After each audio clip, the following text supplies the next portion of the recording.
ఇవాళ ప్రజాభవన్ లో CLP meeting జరగనుంది. ఈ సమావేశానికి సీఎం రేవంత్ రెడ్డి, మంత్రులు, ఎమ్మెల్యేలు, ఎమ్మెల్సీలు హాజరు కానున్నారు.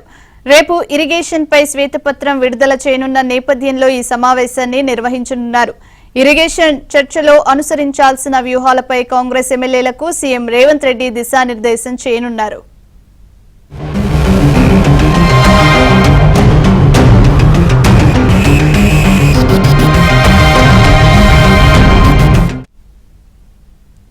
మరింత సమాచారాన్ని మా కరెస్పాండెంట్ సిద్ధార్థ్ ఫోన్ లైన్ లో అందిస్తారు. సిద్ధార్థ్, చెప్పండి, ఈ రోజు సిఎల్పి భేటీ అయితే జరగనుంది. సో ఇందులో ఎలాంటి అంశాలు చర్చించే అవకాశం ఉందంటారు?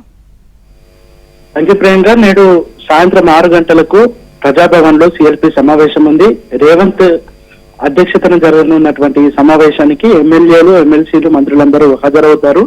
ప్రతి ఒక్కరూ తప్పకుండా హాజరు కావాలని ఇప్పటికే సీఎం రేవంత్ రెడ్డి ఎమ్మెల్యేలకు, ఎమ్మెల్సీలకు ఆదేశాలు జారీ చేశారు. రేపు అసెంబ్లీలో ఇరిగేషన్ పై శ్వేతపత్రం పెట్టనున్నటువంటి నేపథ్యంలో దానికి సంబంధించినటువంటి అవగాహనను ఎమ్మెల్యేలకు, ఎమ్మెల్సీలకు కల్పించనున్నారు. గత 10 ఏళ్ల కాలంలో ఇరిగేషన్ ప్రాజెక్టులు ఏవేవి గత ప్రభుత్వం చేసింది, వాటిలో జరిగినటువంటి తప్పొప్పులు, దాంట్లో జరిగినటువంటి ఫ్రాడ్, నాణ్యత లోపాలు, ఇవన్నింటినీ ఒక పవర్ పాయింట్ ప్రజెంటేషన్ ద్వారా ఇరిగేషన్ మంత్రి ఉత్తమ్ కుమార్ రెడ్డి ఎమ్మెల్యేలకు వివరించనున్నారు.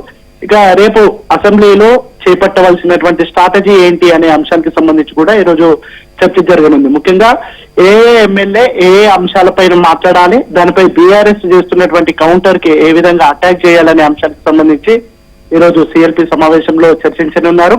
ఇక ఎల్లుండి మేడిగడ్డ విజిట్ కోసము ఉదయం అసెంబ్లీ నుంచి ఎమ్మెల్యేలను, ఎమ్మెల్సీలను అందరినీ ప్రత్యేక బస్సులలో మేడిగడ్డకు తీసుకువెళ్దామని ప్రభుత్వం తెలిపింది. దీనికి సంబంధించి ఇటు బీఆర్ఎస్ పార్టీ నుంచి ఎవరైనా వస్తారా రారా అనేది ఇప్పటి వరకు కన్ఫర్మేషన్ లేదు. ఇటు బీజేపీకి సంబంధించి దాన్ని అపోజ్ చేస్తూ ఈ కాంగ్రెస్, బీఆర్ఎస్ రెండు ఒకటే, వీళ్ళిద్దరూ ఈ ప్రాజెక్టుల్లో మోసం చేశారు అనేది వాళ్ళు చేస్తున్నటువంటి అలిగేషన్. ఇంకా ఆ పార్టీకి సంబంధించి ఎవరైనా వస్తారా రాదా అనేది ఇప్పటి వరకు అయితే క్లారిటీ లేదు.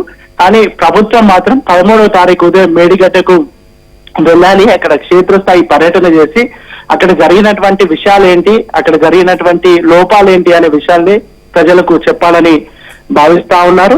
ఇక రేపు అంటే ఎల్లుండి 13వ తారీఖు నల్గొండలో బీఆర్ఎస్ పార్టీ ఒక సభ నిర్వహించాలని ప్లాన్ చేస్తా ఉంది. ఒకవేళ బీఆర్ఎస్ వాళ్ళు 13వ తారీఖు వీలు కాకపోతే రేపు వెళ్ళడానికైనా సిద్ధం, లేదంటే 13 తర్వాతనైనా వెళ్ళడానికి తాము సిద్ధంగా ఉన్నట్టు ప్రభుత్వం తరఫున సీఎం రేవంత్ రెడ్డి చెప్పారు. కానీ బీఆర్ఎస్ మాత్రం ఈ అంశం మీద ఇప్పటి వరకు అయితే సైలెంట్ గా ఉంది. ఇంకా గత ప్రభుత్వ లోపాలను ప్రజల్లోకి బలంగా తీసుకువెళ్లాలని కాంగ్రెస్ భావిస్తా ఉంది. అది అసెంబ్లీ వేదిక గాని, దాంతో పాటు ప్రజల్లోకి వివిధ సభలు, సమావేశాల ద్వారా ప్రజల్లోకి గత ప్రభుత్వ వైఫల్యాలను, ముఖ్యంగా ఇరిగేషన్ వ్యవస్థను పూర్తిగా అస్తవ్యస్తం చేశారు కేసీఆర్ అని కాంగ్రెస్ పార్టీ నాయకులు చెప్తున్నారు. ఈ విషయాన్ని ప్రజల్లోకి తీసుకువెళ్ళడానికి ఈ రోజు జరగనున్నటువంటి సిఎల్పి సమావేశం దోహదపడే అవకాశం.